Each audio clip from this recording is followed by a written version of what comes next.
Prefer tigăile din fontă, deoarece sunt o variantă sănătoasă și extrem de durabilă. Fonta este un material natural care nu eliberează substanțe chimice în timpul gătitului, distribuie căldura uniform și în timp dezvoltă o patină naturală antiaderentă care face gătitul mai ușor. Am cumpărat 2 tigăi din fontă neasezonate, așa că hai să le asezonăm împreună. De obicei, tigăile din fontă vin cu un strat de ulei de protecție aplicat din fabrică și nu sunt asezonate, așa că este nevoie să ardem acest strat protector înainte de a le asezona propriu-zis. Începem prin a spăla tigăile în apă caldă cu puțin detergent de vase. Facem acest lucru pentru a îndepărta impuritățile și, eventual, o parte din stratul de protecție aplicat din fabrică. Încercăm să curățăm bine, inclusiv marginile și mânerele. Este adevărat că există și variante de a cumpăra tigăi preasezonate, însă chiar și în acest caz este recomandat să le asezonăm o dată înainte de utilizare. Eu am ales să cumpăr 2 tigăi din fontă neasezonate, așa că a fost necesară mai întâi arderea stratului de protecție, urmată de asezonarea propriu-zisă. Punem tigaia pe foc și o lăsăm până începe să fumege ușor. Când fumul se oprește, stratul respectiv a fost îndepărtat.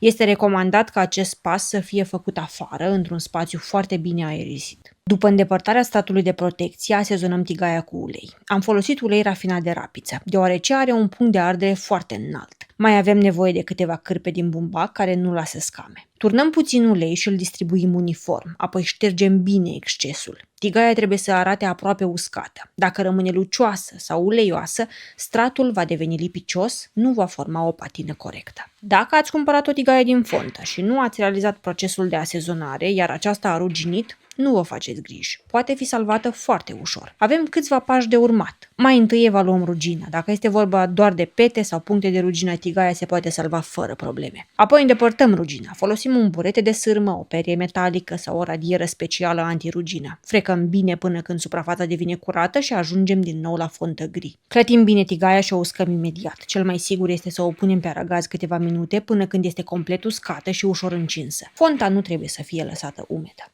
După aceea urmăm procesul de asezonare începând cu ungerea cu ulei. Metoda prezentată este destinată exclusiv tigăilor din fontă naturală neasezonate. Tigăile din fontă e mai lată nu se asezonează și nu necesită acest proces. Punem tigaia în cuptor la 220-240 de grade Celsius timp de minimum 30 de minute, ideal 40-50 de minute.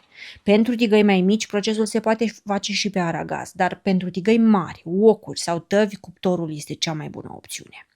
Lăsăm tigaia să se răcească complet în cuptor pentru a dezvolta o patină bună și o suprafață antiaderentă eficientă. Repetăm procesul de 2-3 ori. Ungem din nou cu ulei și ștergem excesul până când tigaia pare uscată, apoi o punem din nou în cuptor. O tigaie de fontă bine asezonată este durabilă, naturală, antiaderentă și devine din ce în ce mai bună cu fiecare utilizare. Există mai multe tipuri de ulei și grăsimi recomandate pentru asezonare. Găsiți în descriere mai multe variante. Tigăile de fontă sunt foarte versatile. Pot fi folosite pe aragaz, în cuptor sau chiar pe plita de camping. Cum utilizăm o tigaie de fontă? Secretul este să încălzim vasul la foc mic spre mediu, să adăugăm puțin ulei în funcție de rețetă, însă un strat fin de ulei pe întreaga suprafață este aproape obligatoriu. Abia după aceea adăugăm ingredientele. Astfel, acestea nu se vor lipi. După fiecare utilizare, spălăm tigaia cu apă caldă sau doar o clătim în funcție de ce am gătit. Putem folosi și detergent, dar în cantitate foarte mică. Important este să evităm buretele de sârmă. Tigaia de 4 ani. Face parte dintr-un set pentru camping cumpărat de la Lidl. A dezvoltat un strat antiaderent gros și sănătos. Exact așa se va întâmpla și cu aceste tigăi pe care le-am asezonat în acest videoclip. Cu cât sunt folosite mai des, cu atât stratul se va dezvolta mai bine. Tigăile de fontă sunt extrem de rezistente și permisive. Dacă s-a întâmplat să ruginească, asta nu înseamnă că tigaia este compromisă. Cu puțină răbdare poate fi readusă la viață și va rezista mulți ani fără probleme.